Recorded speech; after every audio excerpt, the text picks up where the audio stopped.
You're listening to an Airwave Media Podcast. Ben Franklin's World is a production of Colonial Williamsburg Innovation Studios.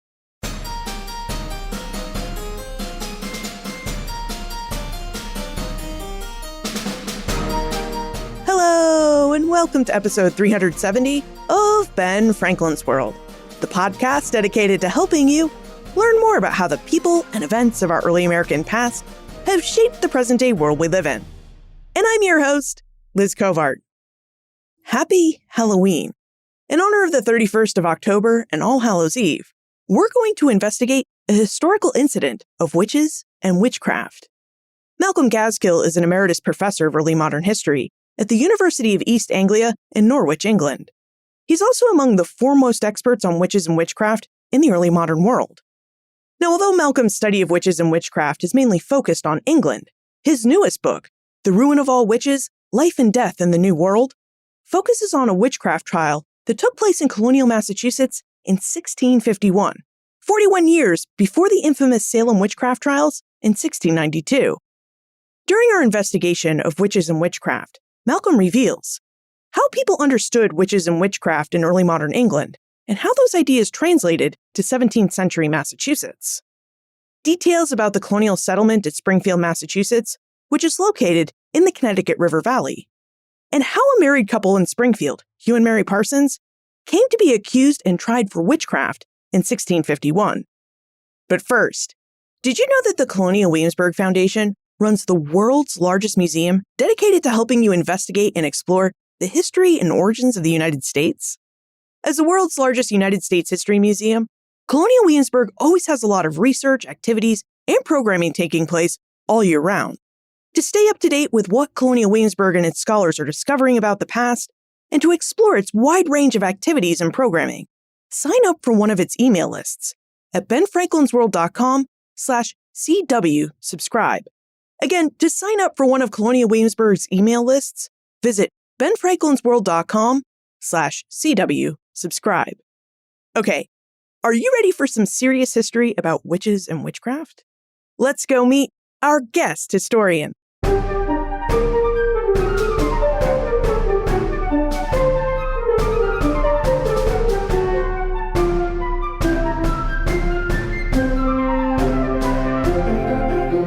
Joining us is an Emeritus Professor of Early Modern History at the University of East Anglia in Norwich, England.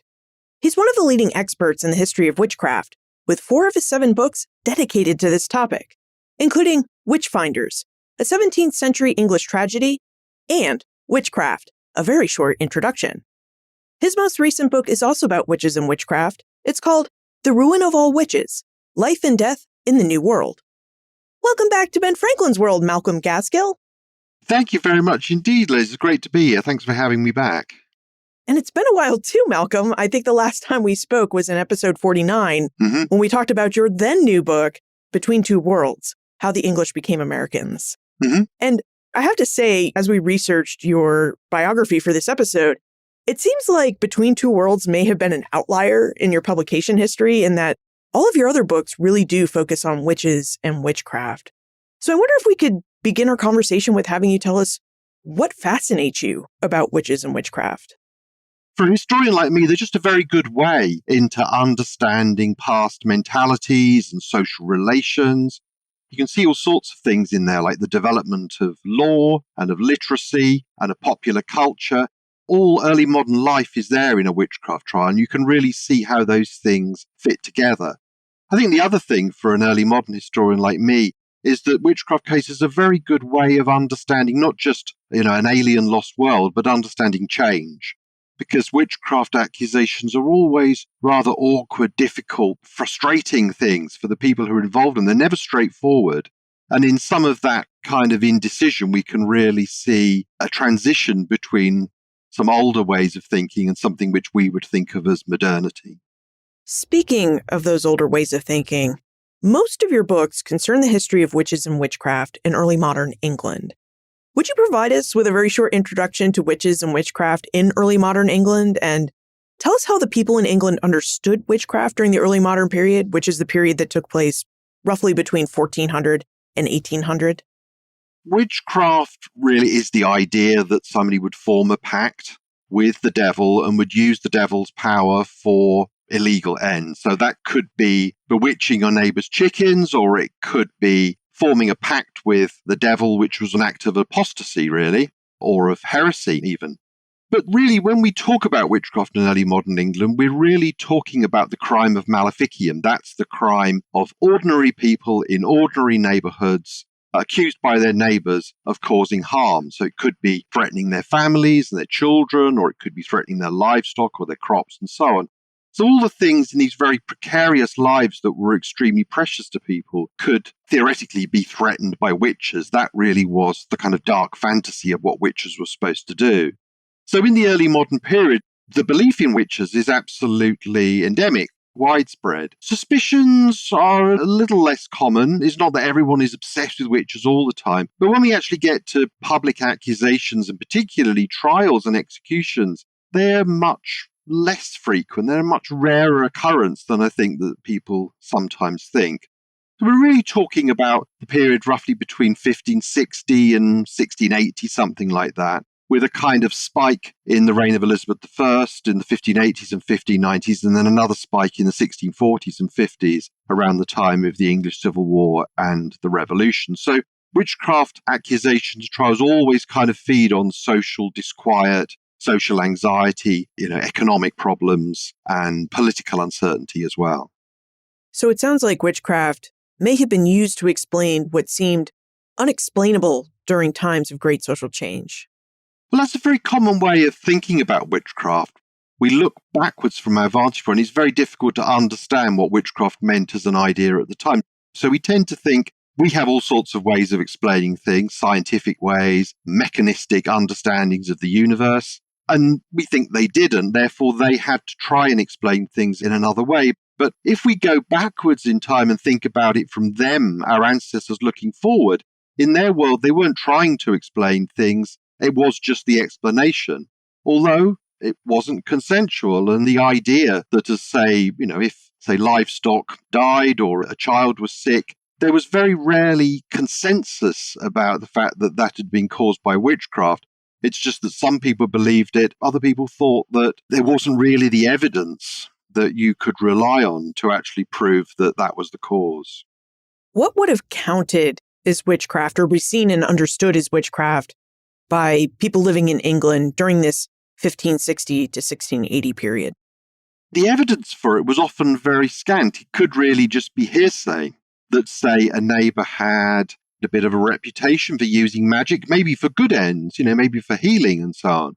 But that if somebody fell out with a neighbour and that some words were exchanged, some kind of threat that we might think was actually really rather innocent, but in this rather fraught environment could be interpreted as much more sinister than maybe it looks on the page. So that really witchcraft is about bad relations between neighbours. It's a hostile atmosphere that exists between people who should really be living in loving charity and relying on each other. That was the ideal of the time.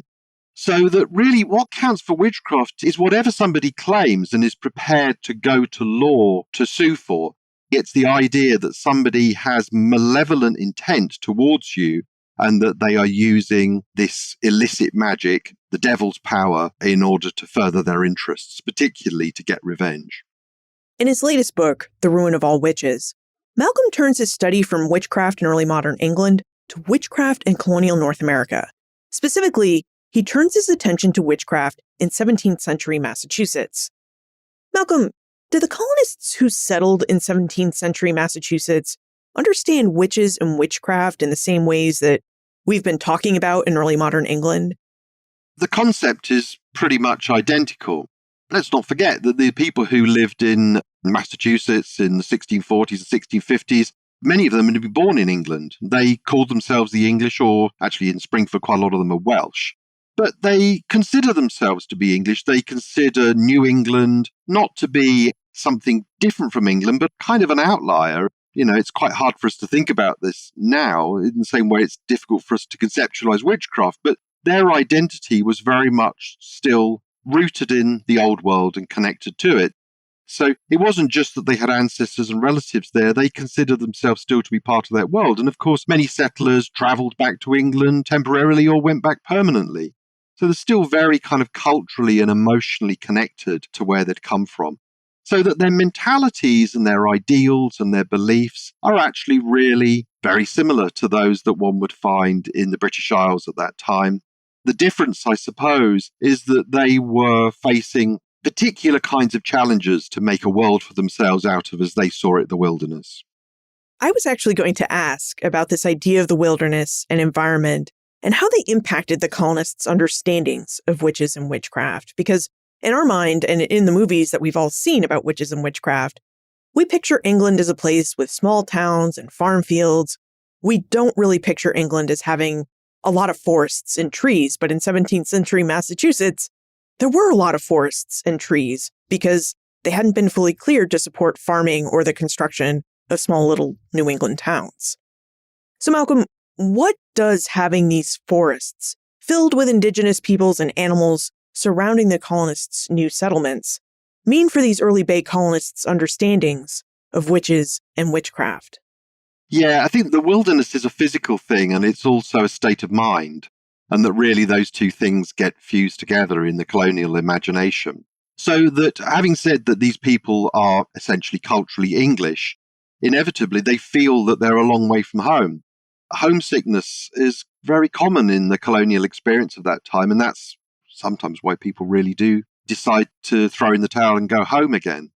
But there is something about being there out on the frontier, and the Connecticut River Valley really is the furthest western extent of New England at that time.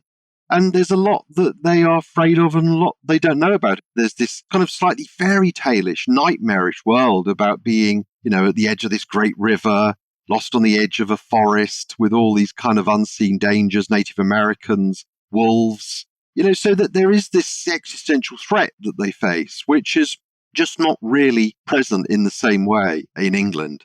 And they do, of course, feel, and this is, I think, a feeling which becomes even more acute as we go forward into the 1660s, 1670s, where tensions with Native Americans increase dramatically, leading to a devastating war in the 1670s. There is this fear that New England might actually cease to exist. For all the political turbulence that England faces in the middle of the 17th century, nobody in England actually really fears that England will cease to exist. They don't quite know where it's going, but they don't think that England will be wiped off the map. But that it really is part of the mentality of the New England settler. One of the most fascinating aspects of Malcolm's book, The Ruin of All Witches, is that most scholars who focus on witchcraft in 17th century Massachusetts investigate the Salem witch trials of 1692. But Malcolm's book focuses on another, much earlier incident of witchcraft accusations in Massachusetts that took place in Springfield in 1651. Malcolm, would you tell us how you learned about the Springfield witchcraft incident? Because I think many of us have heard of the Salem witch trials. We at least know that they took place, but I don't think many of us have ever heard about the Springfield witchcraft trials of 1651. Without wishing to be too kind of spooky about it, I feel sort of as if the Springfield story was pestering me, trying to get my attention, had been for a number of years. I'd kind of heard about it many years ago just for being a historian of witchcraft. It was a story that had been known about, just not extensively studied. And then when I wrote Between Two Worlds, I wrote a little bit more about it. And at that point, I did actually read the original documentation a bit more thoroughly. And it just became struck what an amazing opportunity there was in the original court depositions that were used against Hugh and Mary Parsons, the two figures at the centre of the story. What a great opportunity there was to write a microhistory. I think historians need big, broad overviews, and that's really what Between Two Worlds was. But sometimes you need to really close the focus in very tightly on an individual story, because it's only there that you can understand the close personal relationships, the difficult social relationships, the emotions, the dreams, the mentalities, which actually all come together to make a witchcraft accusation real. And I think that's one of the difficult things that we have from our vantage point in time, is actually understanding how something like witchcraft could seem very, very real indeed. So in the end, it's only by actually trying to understand these people as living, breathing, sentient individuals like ourselves, that we can actually understand how something like the belief in witchcraft and specifically accusing others could actually become concrete. Well, we would love to investigate the Springfield incidents of witchcraft. So let's start with an overview of what Springfield, Massachusetts was like in terms of its environment and its inhabitants by 1651. Springfield is a frontier town. It's not kind of a frontier town in the, like our image of the Wild West, but for them it really was on the edge. It's kind of a liminal space between the known and the unknown. Springfield is 100 miles west of Boston and the familiar satellite towns around Boston that were formed from the 1630s onwards with the Great Migration from that time. A lot of these eastern townships had been, in a sense, transplanted congregations, Puritan congregations, which had come out of England really kind of ready-made to spread the gospel and live according to their own conscience in this place. Springfield really isn't like that. It's a godly place, but it's set up specifically from the start as a company town. That's to say, a town which will make profit. And so, although it's godly, and that William Pynchon, who is everything really in Springfield, he's its founder, he's its chief magistrate, he's its landowner, his chief employer, and so on and so on. But William Pynchon really wants it to be a godly, pious place, but that's not its primary purpose. Its primary purpose is for people to come and work hard and to make profits, above all, for William Pynchon, particularly out of the fur trade. Was Springfield successful in terms of getting a good fur trade going and making a profit, or were those just unrealized goals? Well, it's a town of winners and losers. Really, it's a kind of capitalist story. I suppose that it is successful in the sense that it isn't wiped off the map, and some places really are during those native wars of the 1670s. It's almost completely burnt to the ground, but it rises again, and of course it becomes a very important city by the middle of the 19th century. So it does thrive, but you know that some people profit and some people fail, and that William Pynchon, as the overlord, and his successor, his son John, they're actually pretty ruthless. And everybody owes their existence to the Pynchons because they offer everything on credit. They supply the land and everything that goes with it. But if you can't pay back that debt, the Pynchons will ruin you.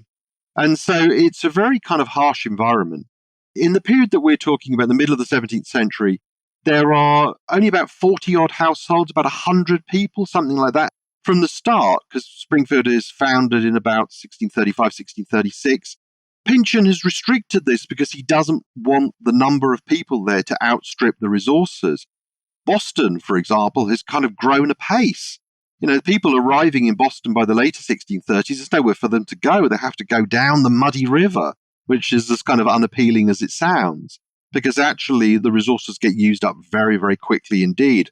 And these people have really only gone there for land. That's the most important thing. But they find that actually even this can be in short supply. So Pynchon's very careful to manage it.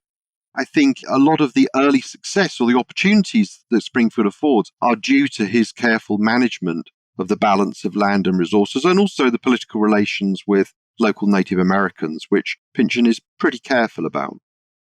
Given witchcraft's supposed connections with the devil and the fact that William Pynchon really wants Springfield to be a godly community, would you tell us a bit more about the role of the church in 17th century Springfield? Unfortunately, we've got fantastic records for Springfield in all sorts of areas. We've got Pynchon's account books, and we have records of births, deaths, and marriages. But the church records don't really start until the early 18th century. So a lot of time we're not sure. So some of it is kind of supposition, or some of it's really extrapolation of the way things were in other Connecticut River Valley towns. What I think we can reasonably suppose about Springfield is that it is a place where godly ideals are important. So William Pynchon brings in all sorts of trades whenever he needs them. If suddenly they feel that they're short of barrels, they will bring in a cooper. If they need to repair a cart, he will bring in a wheelwright, and so on, because he wants Springfield to be as self-sufficient as possible. So that from the later 1630s, he brings in a minister, George Moxon. And Moxon, really like Pynchon, becomes not just a kind of spiritual guide to the town, but a political leader too. the importance of religion, the importance of having a meeting house where people attend church services regularly, this is all observed in Springfield. This is extremely important to its life. And I think actually the fact that it is still so important there is quite interesting because it means that the tension with some of these more worldly ideals, I think, is going to be greater than you would find in some of those settlements further to the east. Now, even there, Puritans don't eschew worldly things. They think that religion and profit jump together, and they believe that this is God's plan for them, that they should profit and they should multiply and so on. But that at Springfield, I just think it's a little bit that the tension between those kind of old and new ideals is more acute. And I think we find that actually later on at Salem as well. The Ruin of All Witches, Malcolm's book, centers on the story of Hugh and Mairi Parsons, a couple who lived in Springfield, Massachusetts, and who were accused and tried for witchcraft in 1651. Malcolm, who were Hugh and Mairi Parsons? Would you tell us about their lives? So Hugh Parsons, we don't know too much about his background. He was almost certainly English, and he comes to America in the 1630s. And the important thing about Hugh Parsons is not only that he's rather unpleasant, to say the least. Actually, he really can't control his anger at all. But he's a brickmaker. He's another one of those people that William Pynchon brings into Springfield to try to make it self-sufficient. Now, bricks, we would, of course, take bricks for granted because they're freely available. Our houses are made of them. It's not really a problem. But in 17th century Springfield, bricks are incredibly important because you make chimneys out of them. And there are two reasons why brick chimneys are important. One is that wooden chimneys catch fire, and that's obviously a problem. But in Springfield, brick chimneys are also a status symbol. And one of the problems a lot of colonial communities have, this is true in Virginia, it's true throughout 17th century colonial America, is about differentiating different levels of authority in the social order. So to have a brick chimney is a way of saying, I'm more important than you. It's a bit of conspicuous consumption. But again, it's not just economic or consumerist showing off. It is actually a way of politically differentiating yourself from your neighbour. So that's why Hugh Parsons is important. And that's why people are dependent on him. And that's difficult because he's very unpleasant. Mary Lewis is a very troubled woman who comes from Wales. She's been married in Wales. Her husband has deserted her and bullied her for not being a Catholic as he was. And she joins this rather charismatic Protestant sect, I suppose we'd call it. And then with other like-minded people, leaves Wales and comes to America. And she enters service with William Pynchon, or William Pynchon's daughter. And in 1645, the stars align. And that's how Hugh and Mairi meet. And they are soon married. So Hugh and Mairi weren't on the top of the social scale in 17th century Springfield, but they're still important people to the community given the labor that they perform.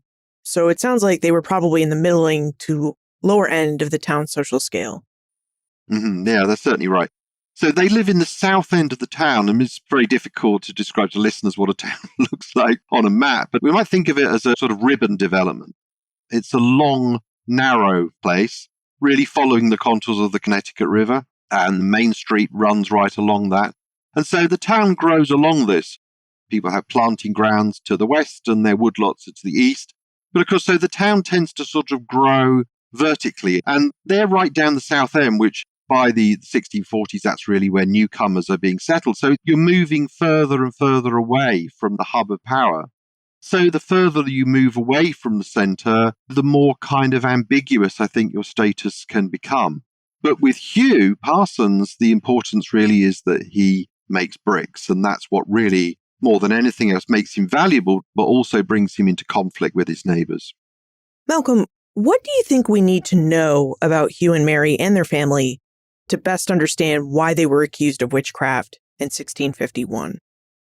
Hugh and Mairi and their marriage, their household, is a very good illustration of how witchcraft accusations start more generally in Europe and in Britain and so on. We tend to have this idea that witchcraft accusations start because people can't explain things and they're looking for scapegoats or they want to get rid of people they don't like. I think that Hugh and Mairi Parsons have a fair crack of the whip, really. I think that they would be included and they would be accepted, but they just don't kind of play by the rules. what we can understand from Hugh and Mairi, what they illustrate so well, is that there are expectations, customary cultural expectations of the way that your neighbours are supposed to behave. So that a man needs to be a man and a woman needs to be a woman. And that's not some kind of crude reduction associated with sex or with gender, but to do with the social construction of a man and a woman within the community. Really, that they're supposed to be, first and foremost, good neighbours, and that the household is supposed to be harmonious, and they are supposed to be kind of in love with their neighbours. That sounds odd to us, but that's not a phrase that they would have felt was particularly strange. That was an ideal. And the Hugh and Mairi are just awkward. They are just difficult, and they make people uncomfortable. And in a world which is already rather economically precarious, one of the things you're looking for in your neighbours is a sense of reassurance and of trust and of reputation and of honour and all those things which were ideals, and that Hugh and Mairi just don't feel right in that world. So we could look at them as scapegoats, but actually I don't think that that's as kind of random or as crude as we might suppose. Really, they just feel wrong in a world where it's very important that your neighbours feel right. So Hugh and Mairi were insiders, but they were also outsiders within the Springfield community. Yes, that's absolutely right. Really, witchcraft accusations is about ambiguity. They're not about being absolutely, utterly reviled. They're about, falling between two stools, really, being kind of there in the neighbourhood and not always being dreadful. And actually, as with Hugh, people do rely on him. People do look on him. They offer him their respect, but that he just doesn't kind of quite reciprocate. And that pushes them further outside the circle. It makes them kind of literally eccentric to the point where actually they're ostracised. The community of Springfield's charges of witchcraft against Hugh and Mairi Parsons came during the winter of 1650-1651. Malcolm, before we investigate what prompted the Parsons neighbors to accuse them of witchcraft, we should take a brief moment to thank our episode sponsor. The Art Museums of Colonial Williamsburg invite you to join them for I Made This, a dynamic conference exploring the lives and work of Black artists and artisans from the 18th to the 21st centuries. This conference will feature keynote lectures by founding members of the Black Craftspeople Digital Archives, Dr. Tiffany Monman and Dr. Torrance Gatson. There will also be an opening dinner and presentation by the James Beard Award-winning author Michael Twitty, who is the expert behind the Afro-Culinaria Food Blog, a blog dedicated to communicating information about African-American foodways. The I Made This Black Artists and Artisans Conference will take place at the Art Museums of Colonial Williamsburg on November 10 and 11, 2023. For more information and to register, visit benfranklinsworld.com/IMadeThisConference. That's benfranklinsworld.com/IMadeThisConference. Malcolm, what happened during the winter of 1650-1651 that prompted the Parsons neighbors to accuse them of witchcraft? Just how awkwardly were they behaving during that winter? There isn't a kind of sudden calamity. It's really a sort of slow burning resentment against them.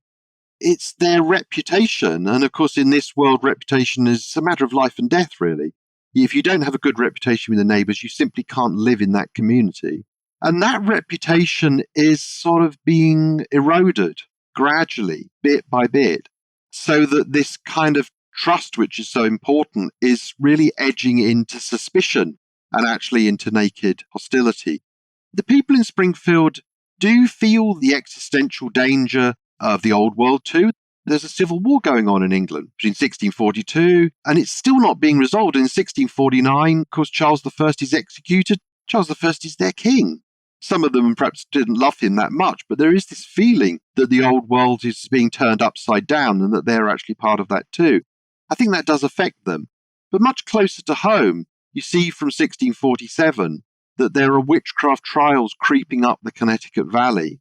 There are accusations at Windsor, there are accusations in Wethersfield, and there are trials and executions. And this crime of witchcraft, which seemed rather abstract, even kind of theoretical before, is suddenly feeling very, very real. So in order to have a proper witch trial, witchcraft needs to become plausible. There needs to be this tipping point where actually, rather than thinking, well, I believe in witches, but I don't know any, There are people in the Connecticut Valley at Hartford who see executions, and then it feels that witchcraft is coming very close to home. So that's something that happens by the middle of the 1650s. But for Hugh and Mary, it's really, I think, that people have had enough. They've so run down their store of good credit that they've kind of got nothing left. Now, we've talked a little bit about how accusations of witchcraft can revolve around hard-to-explain events, and also around people, like the Parsons, who just can't conform in the ways that society wants them to conform. What we haven't really talked about yet are rumors and gossip, and how rumors and gossip can spread around town and lead to witchcraft accusations. So, Malcolm, would you tell us about the rumors and gossip that spread around Springfield about the Parsons, and when those rumors and gossip turned into something more serious? It starts a little bit earlier. Actually, it's not the kind of stereotype way that we sometimes think about the way the witchcraft accusations start. Mary Parsons starts this herself. She actually starts spreading a rumor that a woman called Mercy Marshfield, who's arrived in Springfield from the town of Windsor, has, as she says, brought the devil with her because there have been witchcraft accusations there. And actually, the neighborhood is very skeptical, to the point that they actually think not only is this unfounded slur against Mercy Marshfield, but that really perhaps that Mary Parsons is a bit too obsessed about witches. Again, we look back and we think, oh, everyone was obsessed with witches. How could any early modern person be too obsessed with witches? But in their world, they don't blame everything on witchcraft. Largely, they do accept God's providence for misfortunes, and they start to think this is an unhealthy obsession. So that Mary kind of starts it, but that once she starts it herself, people start to think, well, actually, if she's so obsessed with getting rid of witches, maybe something not quite right about her. So it really starts to blow up in her face. In fact, Mercy Marshfield prosecutes her for slander in 64, and she loses. So this really brings her out. It's a kind of form of public exposure where it feels that she's the one that's talking about witches. But then subsequently, of course, some of the people involved in that slander trial, both Mercy Marshfield and her family, find themselves the subject of some rather unpleasant misfortunes. And that then makes them connect up the dots with some of the harsh things that Hugh Parsons has said, for example, to their husbands over these brick deals that nearly always go wrong. So that Springfield does suffer its own misfortunes, but they're not out of the ordinary. It's just that they take on particularly sinister significance because of these difficult people in their midst and these rather toxic relations which have developed. So that women have difficult births. Some children die. There are some other things like tools go missing and some meat goes missing from a pot. Some puddings fail. These things seem kind of trivial, but when you put them all together, set against a man who has a motive, Hugh Parsons, for disturbing his neighbours' lives, then suddenly it seems like maybe he is the cause of these things. They don't know, but a pattern forms in their minds that maybe there's some enemy within, and that he's no longer just an unpleasant presence in their midst. He's a downright malevolent one. So Hugh and Mary were suspected of witchcraft for two different reasons. One reason being that Mary seems to be, according to her neighbors, obsessed with witches. And the other reason was that he was really just an unpleasant person, like you've told us, who was upset about brick deals. And coincidentally, their disgruntlement really goes along with the trouble that Springfield was experiencing. And neighbors drew a correlation. Yeah. I think that with Hugh as a witch, his witchcraft in their minds, the main constituent is his anger. And that witchcraft is, we don't always think about witchcraft in these terms, but that witchcraft in the 17th century mind is associated with a whole string of negative emotions, anger and fear and melancholy and envy. And this is really what Hugh is. He's an envious, avaricious, very angry man who can't control himself. Mary is suffering from some kind of mental illness. We don't know, and I don't speculate really in the book, although it's certainly the case that her symptoms are consistent with postpartum psychosis, which is a more severe condition, a much rarer condition than postnatal depression, because it really can cause hallucinations and delusions and also murderous impulses towards children. The intrusive thought of postpartum psychosis is that people would be better off without you. And that can mean sometimes suicide, but it can also mean the killing of children who really shouldn't grow up with that mother. That's one of those intrusive thoughts, and we don't know. But I think that she is clearly not of sound mind.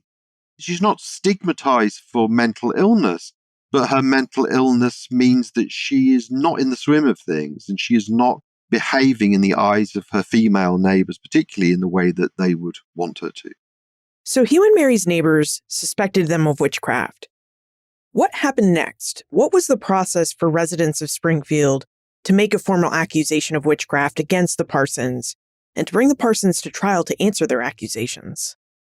In the same way that their reputation is being gradually eroded, the process by which they're accused is a sort of drip, drip until it becomes a flood. In Springfield, if you want anything, you go to William Pynchon. That's what you do. He is also the chief magistrate, as well as being everything else in the town, so that he will take your testimony if you have some complaint. And of course, he does this in all sorts of complaints. So in the slander case against Mary Parsons, he just sits as the judge in that case. This is a little bit more serious. He's not going to be able to make a summary judgment about witchcraft because this is a felony. And a felony under English law transported to America is something that can only be heard by a superior court because it is a capital crime. And it's a capital crime according to the Code of Massachusetts. If you're found guilty, the punishment is hanging. But people initially make complaint to William Pynchon that they suspect that there's something wrong about Hugh and Mary Parsons, particularly about Hugh Parsons, and that he starts to recall the testimony. But part of the gossip that gets back, of course, is you can imagine someone will say, "Oh, did you go to William Pynchon? Yeah, you should go too. Did he listen to you? Yeah, he wrote it all down." You know, it's not too much of a stretch of imagination to understand how the confidence to make an accusation could gather momentum. If we had the ability to attend this trial, what kinds of evidence would we hear? What were people offering against Hugh and Mary Parsons? And what kind of evidence and defense did the Parsons offer to defend themselves and refute these accusations? Mary, and actually, to be honest, she doesn't really defend herself very much. I think what she's insinuating is that she believes that she's a witch against her will, whereas Hugh feels like a witch who is doing it on purpose. Because there certainly is the idea that women just felt that they were so swamped by this sense of diabolic wretchedness that they just kind of confessed, and that's how she mostly conducts herself. Hugh is different. Hugh is a very silent, taciturn man who doesn't say very much when he's accused, but he just says, "I'm innocent and I didn't do it." And he denies that actually, he said the things that he did. But he does admit that he is often angry, and he does admit that he's been angry with his wife because, of course, their marriage is a disaster. And he is controlling and coercive and abusive towards his wife in a really dreadful way. And, of course, I think that does also, of course, impact upon her emotional state as well. One thing that's used against Hugh is that when their son, Samuel, dies, the suspicion is that Hugh has killed him with witchcraft. And the main evidence against Hugh is that he didn't show the right kind of emotion. He just seemed to brush it off, and he went to someone's house and he filled his pipe with tobacco and he had a smoke and didn't seem upset. And one of the interesting things, in fact, it's a pivotal moment, that in this pre-trial hearing, Hugh says he was upset. He was incredibly upset. He just didn't know how to show it. And he went off into the fields on his own. And I think that for this really rather unpleasant man, there's just this slight grain of sympathy for him, that he's a man trying to be sort of the social man in this rather fraught environment. And he feels that he gets it completely wrong. And that he says he shed tears, but he didn't want anybody to see. It becomes rather a kind of a sad story, I think. And from that point, we really start to feel that just everything has gone wrong in their marriage and their lives. And that there's this sense of doom that settles upon them from which they can't escape. What kind of punishment were Hugh and Mary looking at if they were convicted of witchcraft? Well, witchcraft is right at the top of the Massachusetts criminal code. The punishment is death. In Massachusetts, more so than in England, that the criminal code follows Mosaic law, and the Bible says, "Thou shalt not suffer a witch to live." And that really means that if you are found guilty of witchcraft, there really is only one punishment, and that is to be hanged, as for other felonies. The punishment wasn't burning in America or in England. You do find that in Scotland, and it was standard form of execution in continental Europe. But for the Anglo-American felony, the standard punishment was hanging. But the problem is how one proves this. And this is actually why the executions for witchcraft in the Anglo-American world are much rarer than we sometimes think. So the potential punishment was extremely serious, but actually the means of proving this very difficult, dark, diabolical, rather murky crime was very, very difficult indeed to prove. And so that one finds that actually a lot of the time the courts are much more circumspect than we might think, because really, although they are rather kind of harsh people in all sorts of ways, one of the things they don't want to do is execute somebody that might actually turn out to be innocent. I know you would like us to read The Ruin of All Witches to find out what happens to the Parsons. Still, I wonder if you would share, do we know if the Parsons witchcraft trials and what happened in Springfield and along the Connecticut Valley in 1651 impacted the later witch hunts like the one in Salem in 1692? Did these earlier witchcraft experiences inform later ones? I think that what happens in Springfield, certainly, is that it doesn't really seem to make any difference at all. I think everybody's convinced themselves that once they get rid of Hugh and Mary Parsons, everything will be wonderful in Springfield because they've kind of cut out this sort of boil from their midst. Use rather unpleasant metaphor. But actually what you find if you follow the kind of after stories of the participants in the trial is that they're just at each other's throats. They're grasping for each other's land. They sue each other to destruction at the drop of a hat. That really shows that the problem is with them. They are really not particularly nice. Whether it kind of affects other trials, I mean, in Connecticut, there are only 11 executions. Now, of course, each individual one for a crime that we think is imaginary is tragic.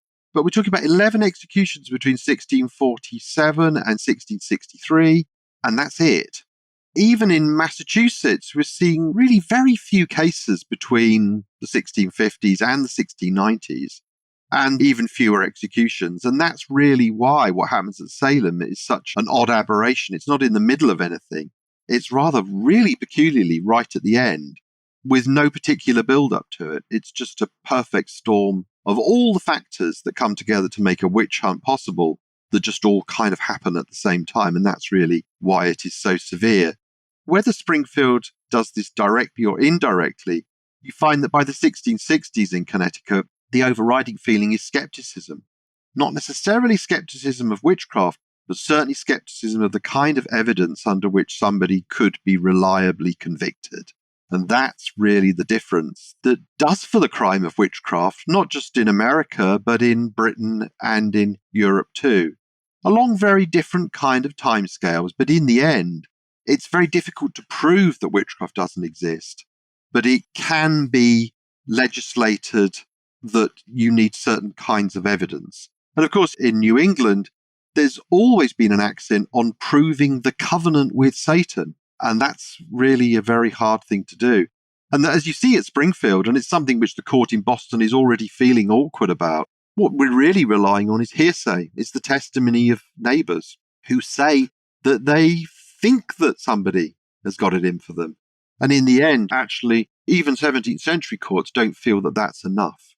Malcolm, before we head into the time warp, would you tell us why you think it's important for us to seriously acknowledge that colonists had real beliefs in witchcraft and dark magic, and how this perspective, this understanding that they really believed in witchcraft, can help us better understand the worldviews and actions taken by early Americans?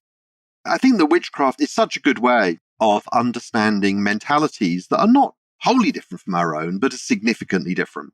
And of course, that's what history is, isn't it? Trying to understand how things were different in the past and how they've changed, how we kind of got to us. Witchcraft is such a peculiar case, though, because it's very difficult for us to imagine what it's like to really believe, and it's very difficult for us to conceptualize their mentalities. But if we're to write about it, it's extremely important that we try. And that, I think, means, and this is certainly something that I've done in the book, which is to take witchcraft at face value as witchcraft, to understand it as their category. Because even in their world, it's not a consensual one, it's not a settled one. It's one about which people disagree all the time, which has a great deal of skepticism. They don't, in a sense, need our skepticism of witchcraft because they've got plenty of it of their own, and their own skepticism of it is, in a sense, much more interesting and relevant to understanding their own mental world. I mentioned earlier that perhaps Mary Parsons was suffering from postpartum psychosis. I think if you start doing that when you're telling a narrative about it, you jolt us back to the present when actually you need to keep working to try to understand things from the time. So I think that perhaps some of the delusions may have been caused by encephalitis. Diphtheria might have been a cause of some of the deaths of children. There was certainly an influenza epidemic that went up and down the Connecticut Valley in the late 1640s. But, they don't always know what these things are, and it's important to explain things, but not to explain it away. That this worldview is important for understanding all sorts of things about the early colonial experience. Not least, of course, because Puritans going to America felt that God had given them a mission. It was their errand in the wilderness, as it's sometimes called, that God had formed a covenant with the Israelites and they'd blown it. And then now the English got another chance and they mustn't blow it. But of course, the experience of so many Puritan pioneers of the 17th century is that in the end they feel that they do. So they live in this magical, religious, providential, diabolical worldview, and it really does inform everything that they do and say and feel. Now we should move into the time warp. This is a fun segment of the show where we ask you a hypothetical history question about what might have happened if something had occurred differently, or if someone had acted differently.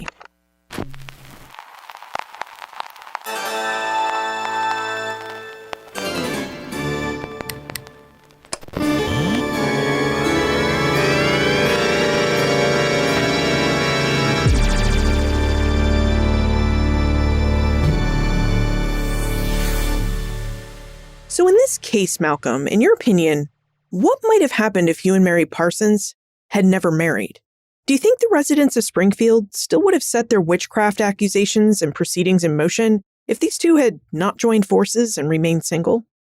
The short answer is yes, I think that they would. I think that Hugh and Mary Parsons aren't exactly scapegoats because they are much more involved in Springfield life than that. They're not just some random person you blame things on. They kind of make their own bed, although I think in Mary's case it's not entirely her own fault. The interpretation I would favour for Springfield is that they are figures upon whom the already rather conflicted neighbours project their own awkward feelings. I think that there is a lot of guilt about not living up to ideals, about being in the meeting house, being lectured by George Moxon on Sunday about Christian charity, and then actually going and envying your neighbour's field or his cow or whatever. These are difficult feelings, and I think that Hugh and Mary Parsons have these feelings projected upon them, not consciously, but rather unconsciously. And I think that's something that the people of Springfield would have done to somebody, whether they'd been Hugh and Mary or not. I think there quite likely would have been somebody who kind of fitted the bill, somebody who was kind of outside the centre and wasn't quite playing the game of being a good neighbour and a good burger in Springfield. We've really been enjoying your work in the North American context, Malcolm. Is colonial North America a place of study that you're going to stick with, or are you moving your research back to England?